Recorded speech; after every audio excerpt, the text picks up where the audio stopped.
আসসালামু আলাইকুম ভাই। আমার প্রশ্নটা হলো, আল্লাহ সুবহানাহু ওয়া তাআলা কেন আমাদের দোয়া বা প্রার্থনার সবগুলোর উত্তর দেন না অথবা পূরণ করেন না? বোন, আপনি প্রশ্ন করলেন যে আমাদের সব দোয়া সেগুলো কেন আল্লাহ সুবহানাহু ওয়া তাআলা পূরণ করেন না। এই প্রশ্নটার উত্তর পবিত্র কোরআনে দেওয়া আছে। সূরা বাকারার 216 নম্বর আয়াতে উল্লেখ করা হয়েছে, বলা হয়েছে এটা হতে পারে তোমরা যেটা অপছন্দ করো সেটা তোমাদের জন্য কল্যাণকর, আর যেটা পছন্দ করো সেটা অকল্যাণকর। আল্লাহ সবকিছু জানেন আর তোমরা জানো না। আল্লাহ পবিত্র কোরআনে বলছেন এটা সম্ভব, তোমরা যেটা অপছন্দ করো সেটাই কল্যাণকর, আর যেটা পছন্দ করো সেটা অকল্যাণকর। যেমন ধরুন, একজন খুবই ধার্মিক লোক, সে আল্লাহ সুবহানাহু ওয়া তাআলার কাছে দোয়া করলো যে আমাকে একটা মোটরসাইকেল দাও আল্লাহ, তাতে আমার যাতায়াত সুবিধা হবে। আর আল্লাহ সেই দোয়া কবুল করলেন না। আপনি হয়তো বলবেন সে খুব ভালো লোক ছিল, সে খুব ধার্মিক লোক, তার দোয়া কেন কবুল হলো না? আল্লাহ সুবহানাহু ওয়া তাআলা জানেন যদি লোকটার মোটরসাইকেল থাকে সে অ্যাক্সিডেন্ট করতে পারে আর পঙ্গু হয়ে যেতে পারে। আর পবিত্র কোরআন বলছে তোমরা যেটা পছন্দ করো সেটা অকল্যাণকর হতে পারে। আল্লাহ জানেন আর তোমরা জানো না। এবার খুব ধনী একজন ব্যবসায়ী, তিনি তখন লন্ডনের ফ্লাইট ধরার জন্য এয়ারপোর্টে যাচ্ছিলেন একটা চুক্তি করার জন্য, যে চুক্তিটা করলে তার লাভ হবে 100 কোটি রুপি।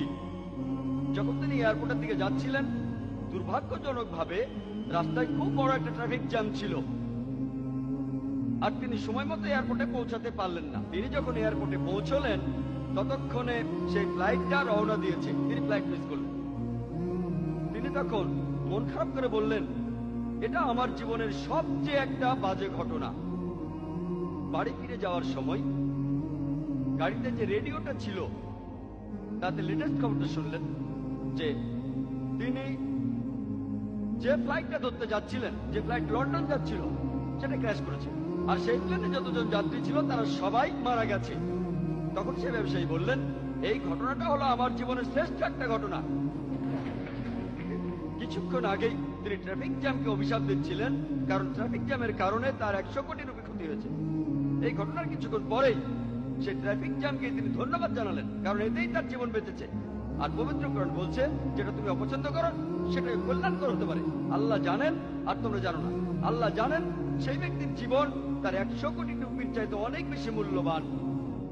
আপনি যে দোয়া করেন, অনেক সময় দেখা যায় আল্লাহ সুবহানাহু ওয়া তাআলা সেই দোয়াটা পূরণ করছেন না, তিনি সে দোয়া কবুল করেন না। আর পবিত্র কোরআনে বলা হয়েছে, সূরা সূরার 27 নম্বর আয়াতে উল্লেখ করা হয়েছে যে আল্লাহ তাআলা তার সকল বান্দাকে, যদি আল্লাহ তার সকল বান্দাকে জীবনের উপকরণে প্রাচুর্য দিতেন তাহলে তারা অবশ্যই পৃথিবীতে বিপর্যয় সৃষ্টি করত, কিন্তু আল্লাহ তার ইচ্ছেমতো পরিমাণেই নাজিল করেন এবং তিনি জানেন তিনি কি দিয়েছেন। পবিত্র কোরআনে সূরা বাকারার 186 নম্বর আয়াতে উল্লেখ করা হয়েছে যে যখন মানুষ আমার সম্পর্কে তোমাকে প্রশ্ন করবে, তাদের বলো যে আমি তাদের নিকটেই আছি, তাদের খুব কাছেই আছি, এবং আমি আমার ভৃত্যদের সব আহ্বানই শুনতে পাই। পবিত্র কোরআনে সূরা গাফিরের 60 নম্বর আয়াতে উল্লেখ আছে, তোমাদের প্রতিপালক বলেন আমাকে ডাকো, আমি তোমাদের সাড়া দেব। পবিত্র কোরআনে আছে যে আল্লাহ বলছেন আমাকে ডাকো, আমি তোমাদের ডাকে সাড়া দেব। মানুষ ভাবতে পারে এই আয়াতটার কথা পূরণ হবে না যদি প্রার্থনার উত্তর না দেওয়া হয়। যদি আপনি ভালো করে দেখেন, আল্লাহ সুবহানাহু ওয়া তাআলা আপনার প্রার্থনার উত্তর দিচ্ছেন উত্তর না দেওয়ার মাধ্যমে, কারণ আল্লাহ জানেন কোনটা ভালো কোনটা খারাপ আপনার জন্য। আর কিছু মানুষ আছে যারা হয়তো বলবে, আমরা অনেক অবিশ্বাসীকে দেখেছি, অনেক অধার্মিক মানুষ যারা ভুল ঈশ্বরের উপাসনা করে আর তারা বিলাসবহুল জীবনযাপন করে। অবিশ্বাসীরা নকল ঈশ্বরের উপাসনা করে টাকার জন্য, আর তারা সম্পদশালী হয়। যদিও এইসব অধার্মিক আর অবিশ্বাসী লোকেরা নকল ঈশ্বরের কাছে বিভিন্ন জিনিসের প্রার্থনা করে, আল্লাহ তাদের বস্তুগত চাহিদা পূরণ করে থাকেন, কারণ তিনি জানেন তারা যেটা প্রার্থনা করছে এতে তারা ভবিষ্যতে আরো বেশি ক্ষতিগ্রস্ত হবে। পরকালের জীবনে এসবের কারণে তারা শুধু ক্ষতিগ্রস্তই হবে। সত্যিকারের বিশ্বাসীদের ক্ষেত্রে এটা ব্যাপারই না যে সে ধনী না গরিব, আর এখন তার সুসময় না দুঃসময়, আর তারপরও আল্লাহ সুবহানাহু ওয়া তাআলাকে বিশ্বাস করে। পবিত্র কোরআনে সূরা নূরের 37 নম্বর আয়াতে উল্লেখ করা হয়েছে যে সেই সব লোক যারা ব্যবসা বাণিজ্য এবং ক্রয় বিক্রয় করেও আল্লাহ সুবহানাহু ওয়া তাআলাকে স্মরণ করা, যাকাত প্রদান করা ও সালাত আদায় থেকে বিরত থাকে না। তারা ভয় করে সেই দিনকে, যে দিন অনেকের অন্তর ও দৃষ্টি বিপর্যস্ত হয়ে পড়বে। তারা শুধু আখিরাতে ভয় করে, রোজ কিয়ামতের দিন, যেদিন আমাদের প্রত্যেকের বিচার করা হবে।